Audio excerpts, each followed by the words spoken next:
I've literally been sick for 2 weeks at this point, and I'm very over it. I don't know how to make it stop. I haven't gone to the doctor, but I'm pretty sure I have bronchitis for like the 10th time in my life, and I'm just hoping that it'll go away. I don't want to take medicine. But hey y'all, if I keep putting my arm right here, I'm very sorry. It's just really comfortable, and my chair is just placed very conveniently right now. Every time I start speaking, I just automatically am like, hello. We're gonna try not to sit like we're lazy as fuck. I'm back and I have more Let's Not Meet stories that I'm very excited to read. I wanted to slowly put myself back into the paranormal scary story shit, and I actually wanted to talk about this really quick because I was originally going to do your guys' paranormal stories because I haven't filmed one of those in a long time. But at this point, I'm gonna read to you a couple of the things I've been signed up for on that email because I cannot use it anymore. I really can't. I know I've said this before, but this email is flooded with so much shit. And I know that every time I say that, it gets worse because people go and sign me up for even more. But I've been signed up for so many dating sites and porn websites that it's becoming normal for my email. They're not even getting sent to my junk. They're just getting sent straight to my inbox because it thinks that this is what I want. I have been signed up for sexy girl, cheating hookup, naked locals, insta-sext, dating for seniors. Okay, well that one's just fucking rude. Adult connections, fuckbook, teen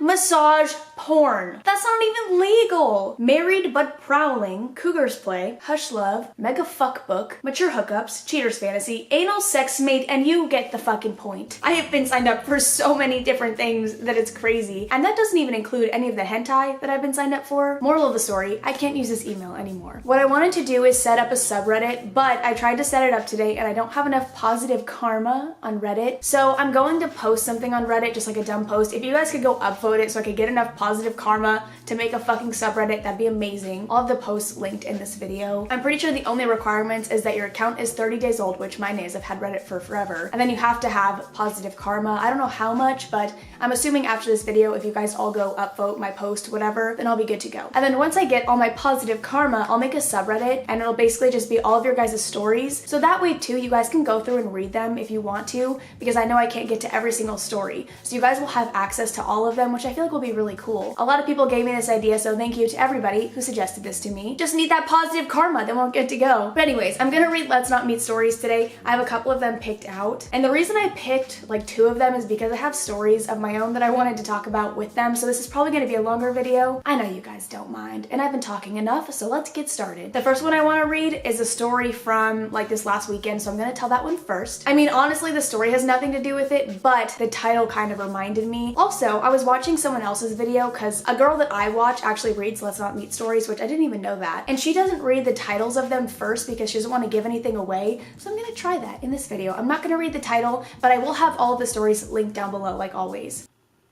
If the lighting gets weird, it's because it's really gloomy. It's supposed to storm soon again. So if it gets really nasty and really dark, I'm really sorry. I have my blinds completely open right now to try to get the best lighting that I can. But you know how it goes when you live in this depressing ass state. Anyways, for the 10th time, here's the first story. I worked at a chain sandwich bakery during college in a pretty dark time in my life. My coworker was probably 15 to 20 years older than me, and I sorta knew him. He invited me to an outside party at a place I had been to before with people I knew in the middle of the afternoon/evening. I told him I could stay for a few hours, but the girl I was dating and staying with in between leases before school started up again was having a party, so I was gonna go there later. I feel like they put in a lot of information there. They were like, the girl I was staying with, but only temporarily staying with her. It's like, wait, it's okay. You can stay with her. Everything was fine, and there was food, drinks, and pool volleyball in the sun. The dude wasn't being particularly flirty or anything, just acting like he usually would. After a drink or so, he started asking me if I thought his girlfriend was hot, and slapping her ass and whatnot. He knew I'm into women, and for some reason was trying to prompt something that I didn't realize. I had to leave shortly after. I drove to the next party and sat down on the couch. That's when it hit me. Thank God it was not a second sooner. It's like my body was preserving itself. The last thought I remember having was, I feel pretty fucked up for like 3 beers. And then I proceeded to apparently wreak havoc for the next 6 to 7 hours. I have no memory of it, but I was talking shit I didn't mean to people I wasn't ever trying to insult. I threw my cat a good distance across the room.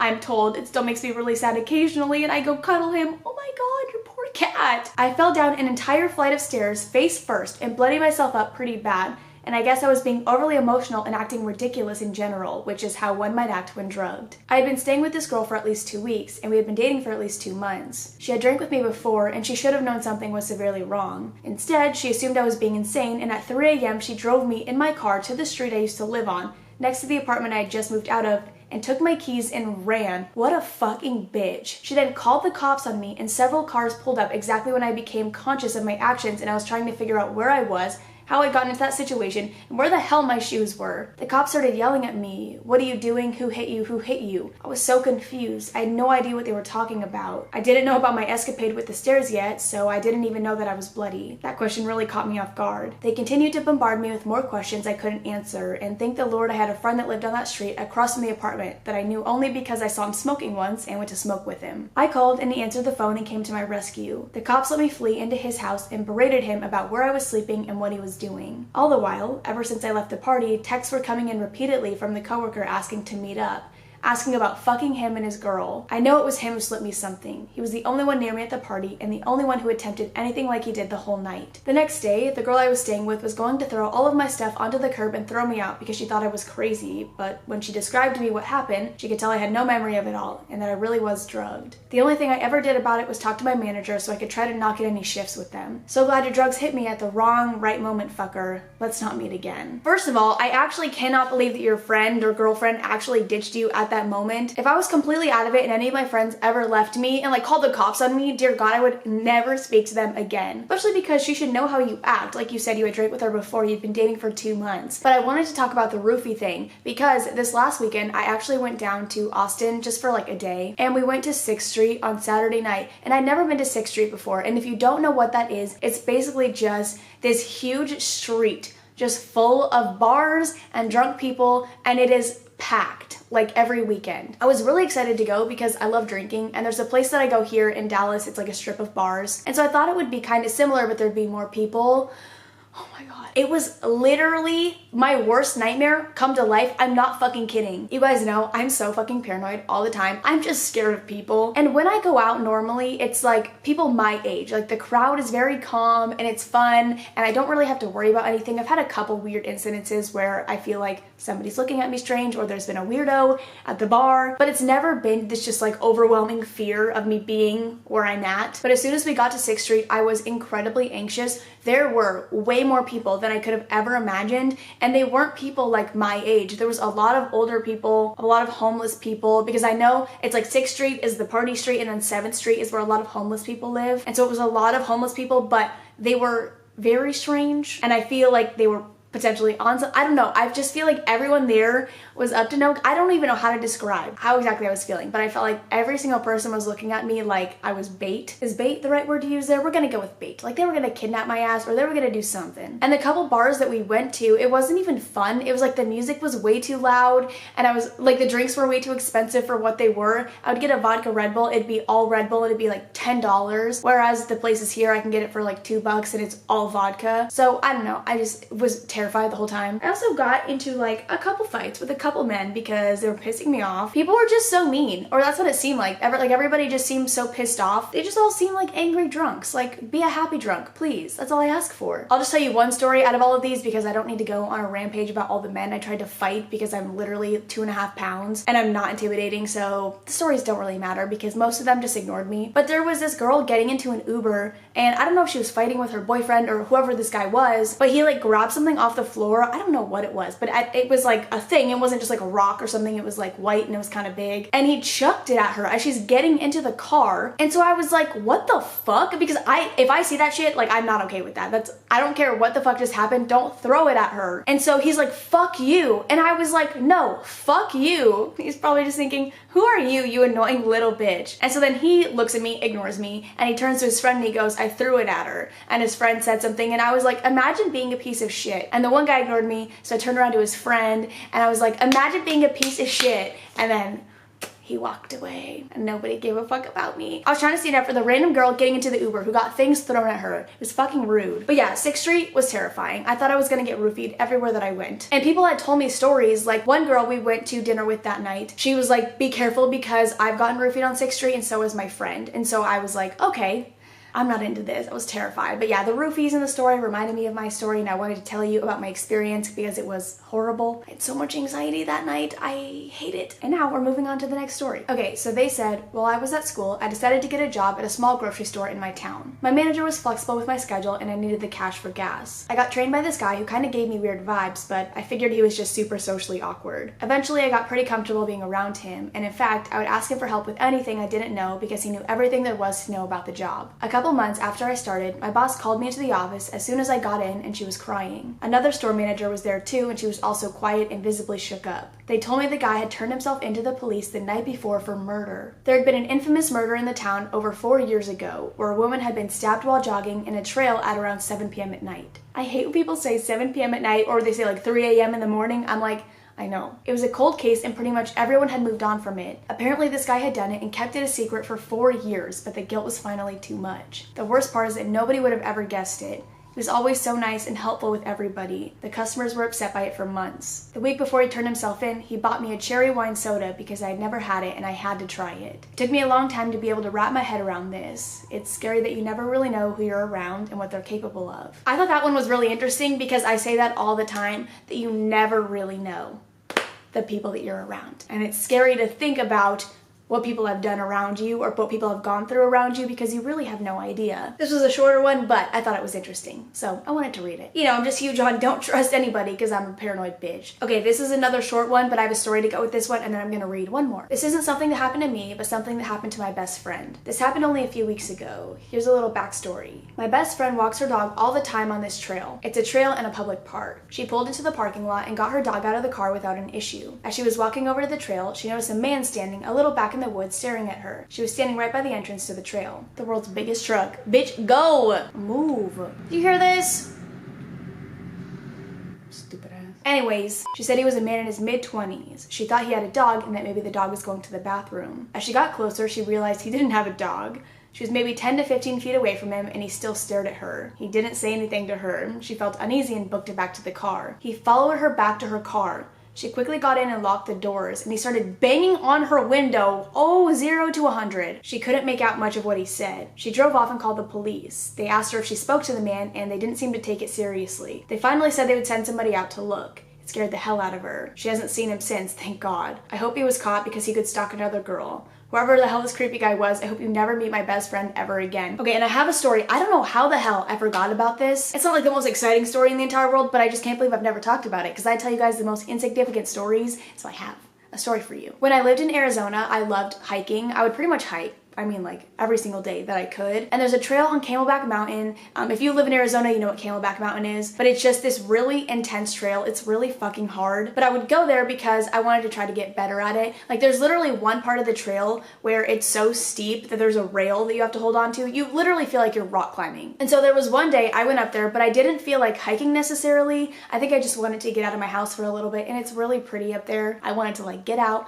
and like breathe, you know what I mean? So I went up to Camelback Mountain and I think I just wanted to watch the sunset because I'm literally so lame. So I get up there, and in order to get to the area that I was at, I had to hike up a little bit, but it really wasn't much. All I really had to do was like walk up the parking lot and then walk up like this tiny little trail, and then I would like veer off the trail to go sit at this one area. It had like a picnic table kind of set up, but you do have to veer off the main trail in order to get to it. And so I go over there and I'm just sitting down. There was not that many people there because it was getting later in the day. Obviously the sun was gonna set, so people are getting off the trail. And this man comes up there, and I was sitting, I mean, you could see me from the parking lot most likely. I wasn't necessarily sitting at the benches. I was kind of sitting like, there's 4 pillars that hold up this like canopy thing. What is it called? We're gonna call it a canopy. And I was sitting on one of the pillars because it was like a brick thing and you could sit on it and you don't care. So I was sitting on one of those pillars, and this man comes up and he starts talking to me. He was just talking about the sunset, how it was really pretty, and he liked to come up here and watch the sunset, this and that, asking me like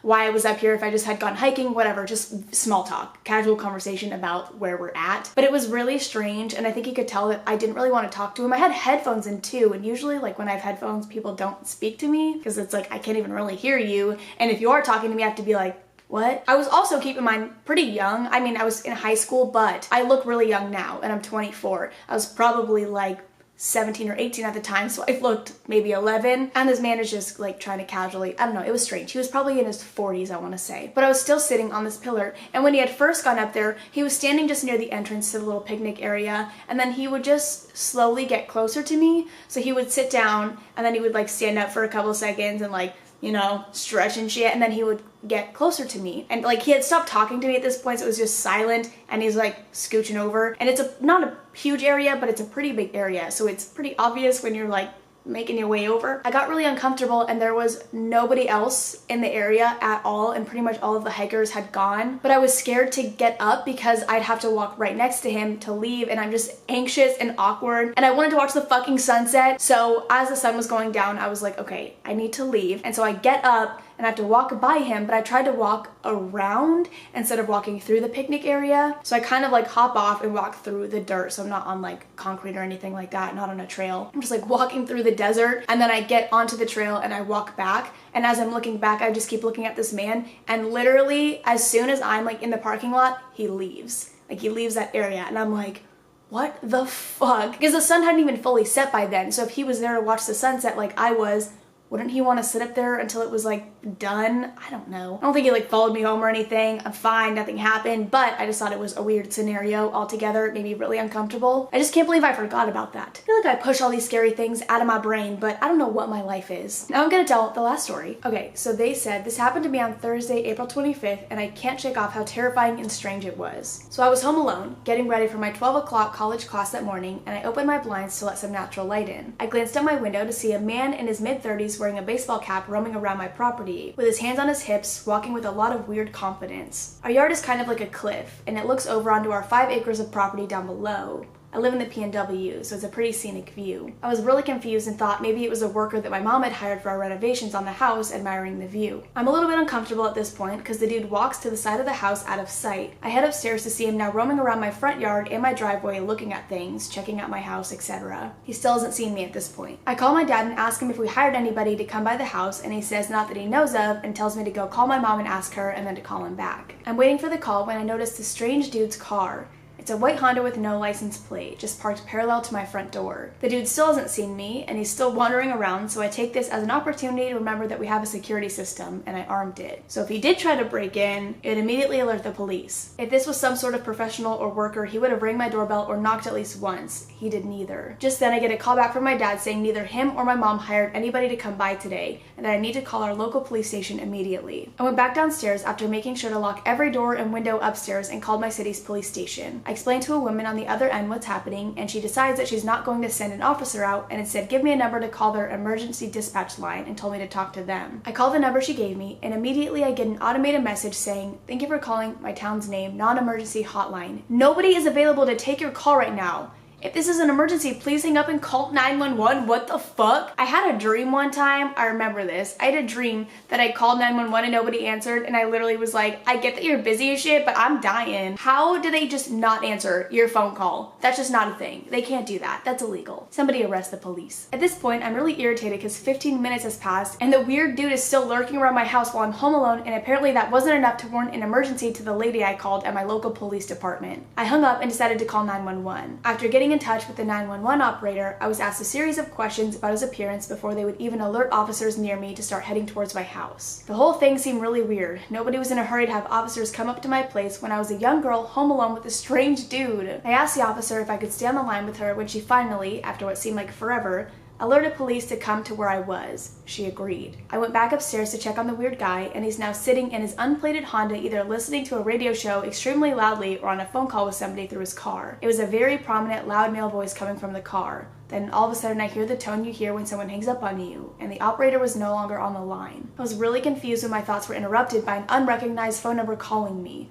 I assumed it was the operator calling me back, so I picked it up. Instead, I was greeted by a really creepy, heavy breathing. Okay, fuck that shit. What the fuck? I'm not sure whose it was, but it really freaked me out. I hung up and I immediately dialed back 911. I'd been pretty calm to this point, but that phone call put me in panic mode. I got on the phone with another operator who already knew my situation and address before I could even explain it to her. She said the cops were on the way. 20 minutes had passed at this point. The dude is still here in his car and the cops aren't. Keep in mind, I live in a smaller town, so there's no reason why it took the cops as long as it did to come down. Finally, the dude is leaving my driveway right as the cops pull in and they stop him and ask him a few questions. A cop then comes to my door and hands me a sketchy looking flyer saying it was just a landscaper. He said he had an appointment. I was really relieved and irritated. It was just a dude my mom had hired until I realized that it wasn't. I called my mom back and said, the cop said it was a landscaper that you hired and he had an appointment. My mom replies with, I can assure you we never hired a landscaper. We don't even need one. So creepy dude who could potentially be posing as a landscaper to traffic people or rob their houses, let's not meet. That shit is terrifying. Are they just gonna completely ignore the phone call that you got as well?